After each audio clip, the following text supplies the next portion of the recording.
He came for us.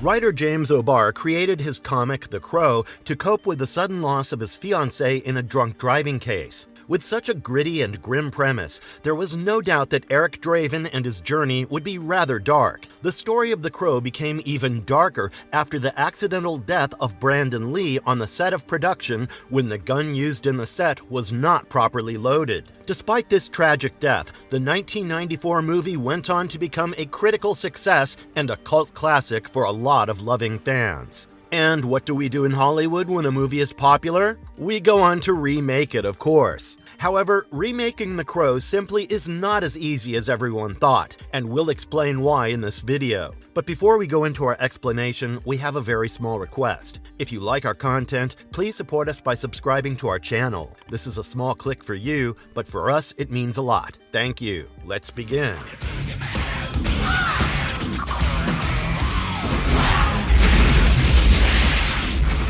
What's it all about? So, as a lot of you know, in August of 2024, The Crow Remake starring Bill Skarsgård will be hitting the theaters. While of course the remakes of fan-favorite films have always been a controversial topic in itself, a lot of fans found themselves a little surprised with the final product. For those who don't know, The Crow tells us a story about this musician, Eric Draven, who had to watch as a bunch of thugs brutally raped and murdered his girlfriend Shelley, and then killed him too. Exactly 1 year later, Eric wakes up from his grave, clawing his way out of the dirt, follows the crow waiting outside for him, and goes on this absolutely gut-wrenching and harrowing journey of vengeance and violence. This movie is the right mix of gothic horror and superhero film, which is why it's such a cult classic. This movie is a ride from its very beginning, and the late Brandon Lee gives an amazing performance. There's no doubt that if his life had not been cut short because of this accident, Brandon may very well have risen to superstardom because of his acting and his natural fluidity when it came to the fight sequences.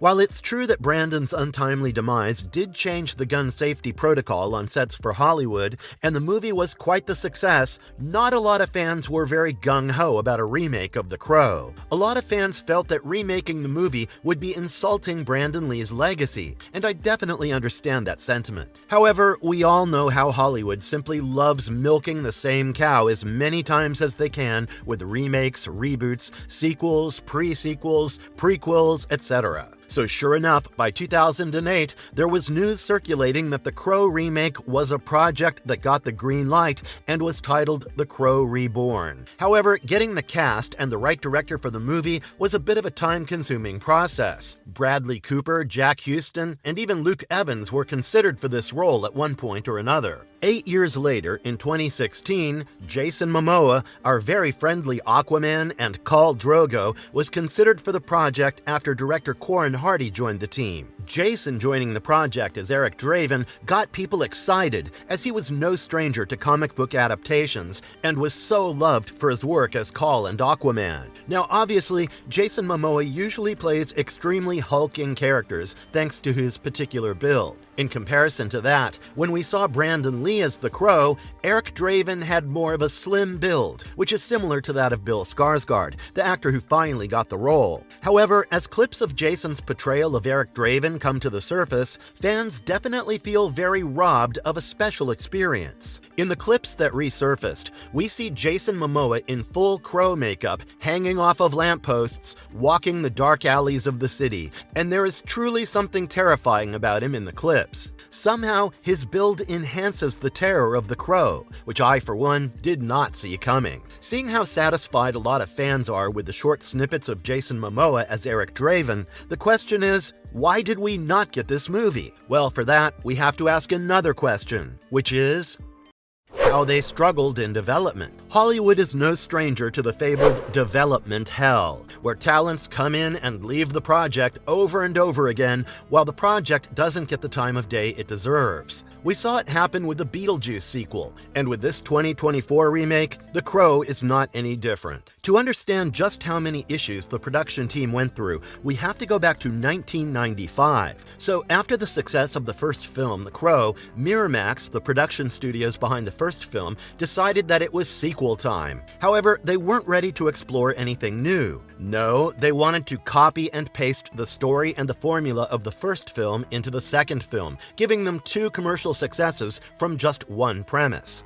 David S. Goyer, the screenwriter for this movie and the first two Blade movies, went through a lot of trouble to get the sequel, The Crow: City of Angels, to work. He told the production house that he wanted to follow the independent comic with the same title instead of trying to recreate the story of the first film. He also suggested following a female Crow in this particular story instead of a male one because he didn't want to disrespect Brandon Lee's legacy. But Miramax wanted him to write a story where a Brandon Lee lookalike would play the role of the Crow and everything would follow the first movie. In fact, the villains of the first film were going to be brought back from the dead in this second movie. So you can imagine just how chaotic this plot was. So, unsurprisingly, the second movie was shoved deep down and forgotten. Stephen Norrington announced that he wished to make a realistic and gritty retelling of The Crow in 2008. He said to Variety that while Alex Proyas' work was very gothic and stylized, he wanted to make a hard-edged, documentary-style reincarnation of it all. Following that, Ryan Kavanaugh of Relativity Media announced that he was negotiating with Edward R. Pressman for the financing as well as the rights to the film in November of 2009. In July 2010, Nick Cave, the prominent Australian musician, was asked to revise the script, implying that he was considered for the role. However, 2 months later, in August 2010, it was announced that Mark Wahlberg was given the lead role. As 2011 rolled around, Norrington stepped out of the project, and Juan Carlos Fresnadillas was chosen in his place. He was chosen as the studio felt that since this movie was a remake, Fresnadillas, who was the director behind 28 Weeks Later, a sequel to 28 Days Later, was a good choice for it. Tucker Tooley of Relativity was announced as the executive producer, with Jose Ibanez, John Katz, and Jesus de la Vega as the co-producers. While the production team was working on it, the lead of the movie was changed yet again. This time, Bradley Cooper was being considered, and Fresnadillas' position as the director was reconsidered. F. Javier Gutierrez was considered as a replacement for Norrington, and these controversies continued to brew until everything came to a stop in April 2011. In April of 2011, it was announced that there was a legal battle between Ryan Kavanaugh of Relativity and the Weinstein Company over the rights of the series. The Weinstein Company had the worldwide distribution rights, and until this was sorted, the project could not be worked on. However, in June, Relativity decided that they would continue on the project mid-lawsuit and announced their intentions as such. Alex C. was considered as a screenwriter for this movie, and things seemed to be going well. Then, in August 2011, the production house had to announce that Cooper had been dropped from the project because of scheduling issues, and that they were considering Wahlberg again for the role. In the midst of all this, a lot of rumors were flying around suggesting that, fresh from the success of Step Up, Channing Tatum or Ryan Gosling were being considered for this role. In fact, it was also said that James McAvoy might also be considered for the next Eric Draven. In October 2011, however, it was announced that Fresnadillo had left the project, and the making of the movie was stalled yet again. 2012 came with good news, and Gutierrez signed to direct the movie. The production duties were going to be divided among Edward R. Pressman, Jess Most, and Ryan Kavanaugh. From the get-go, Gutierrez made it clear that he wanted to do a very true-to-source comic book adaptation. For this, Jesse Wigato was hired as a screenwriter. In June of 2012, Pressman told all the fans that he had a special place for the 1994 film, and he was simply trying to reinvent James O'Barr's graphic novel for the current day and age. While Pressman had high hopes for the movie, James O'Barr did not. He stated very clearly that he did not feel like it mattered who they got to direct the movie or what budget they had, since no one would ever be able to topple what Brandon Lee and Alex Proyas did in the first film, which had a menial budget of $10 million. Finally, it was Cliff Dorfman who called for rewrites, and at last, the project was greenlit.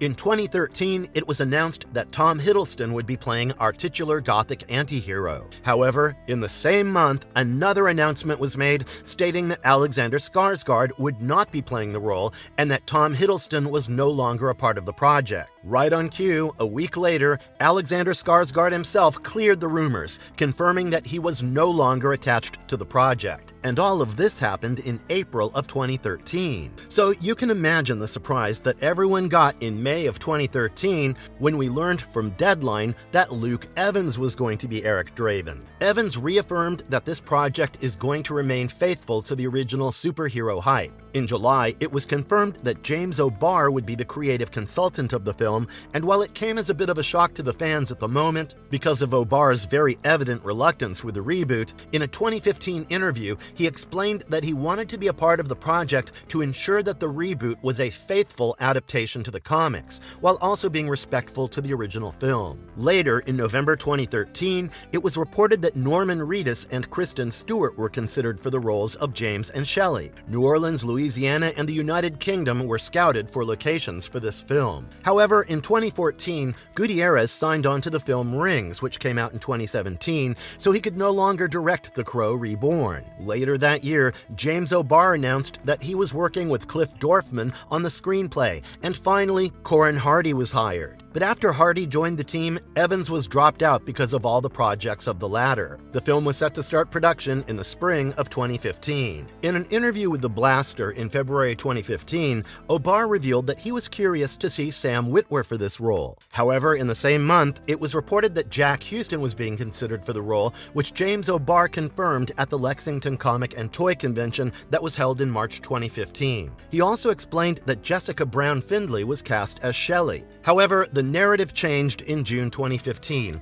when Variety gave out two stories. Forrest Whitaker was being considered for the role now, as Huston had to exit due to scheduling issues, but Relativity Studios were considering Jack O'Connell and Nicholas Hoult for the role instead. As you can already imagine, the production hell for this movie is extremely convoluted, and this isn't even the end of it, because on July 31st, 2015, The Hollywood Reporter stated that Relativity Media had filed for bankruptcy, and the project was stalled until further notice. But O'Barr stated in an interview with comicbook.com that despite all of that, the film would still happen. Eventually, in 2016, it was confirmed that the reboot was going to finally happen. In June 2016, Deadline reported that Hardy was back for the reboot, and in August, Jason Momoa posted a picture with Hardy, which led to everyone speculating if Momoa would be in the cast. This was confirmed by The Wrap in September 2016, and filming was set to begin in January 2017. In November 2016, fans learned that the movie was retitled The Crow Reborn, and Highland Film Group and Electric Shadow got all the rights to the film from Relativity. But there was a catch.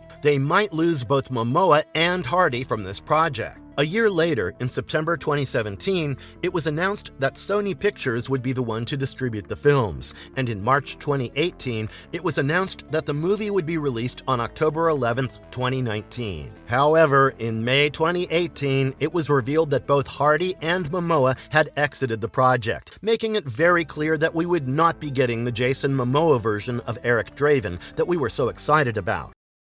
After his exit from the project, Hardy went to social media to explain what had gone down. Hardy elaborated that the reason for this exit was purely due to creative differences with the rights holder of Davis Films. Both Hardy and Momoa expressed just how upset they were for turning their backs on the project. Momoa made it very clear that this film was a dream gig for him, and fans too were upset with such an abrupt ending. Momoa also indicated that if the time is right, he would be more than happy to try out as Eric Draven again. However, things took a huge turn after this exit. After Corin Hardy and Jason Momoa left, the studios decided that The Crow needed to be reimagined. They wanted this particular film to have an entirely new vision and a completely new vibe. Finally, development picked up in 2020, and the much-awaited horror remake was promised to be delivered. Zach Baylin and Rupert Sanders were together on the remaking of The Crow, and they wanted to create a romance film with themes of loss, morality, and mourning.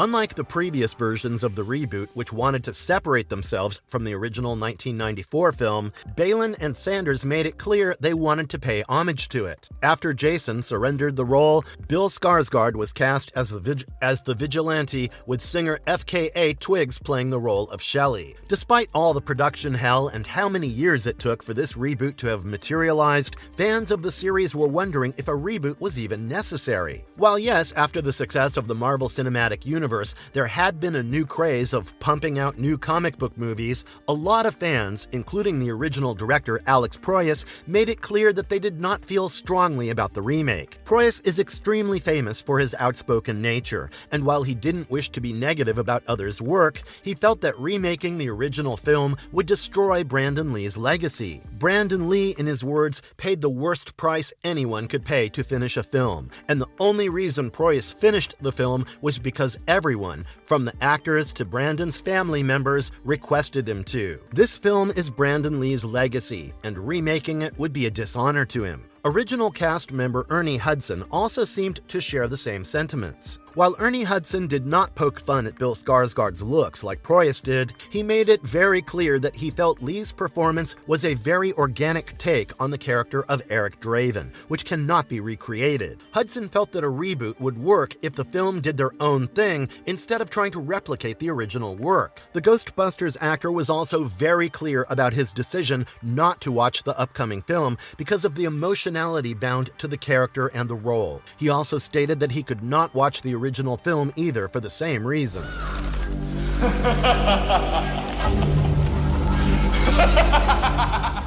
Marvelous verdict. As a fan of the Crow series, I think it's a little aggravating to have the producers clamoring over remaking the same story over and over again. The Crow is not a title owned by one person. It's a mantle that is shared by a few protagonists. I mean, we have Joshua Zane from The Crow Dead Time, Michael Corby from The Crow Wild Justice, Mark Lung from The Crow Waking Nightmares, and Iris Shaw from The Crow Flesh and Blood, to name a few. We've got options. Take your pick. There's no reason to constantly rehash Eric Draven's story, as I believe that a lot of fans can't imagine anyone else playing him. Brandon Lee's legacy is tied to Eric Draven, and seeing anyone else playing that character would lead to the question of whether it's disrespectful or dishonoring towards him in any way. Let me know what you guys think about this movie, and if you guys plan on watching it, in the comments. And I'll see you all next time. And if you liked our content, don't forget to leave a like and subscribe to us if you haven't already. Have a good one and be safe. Thanks, everyone.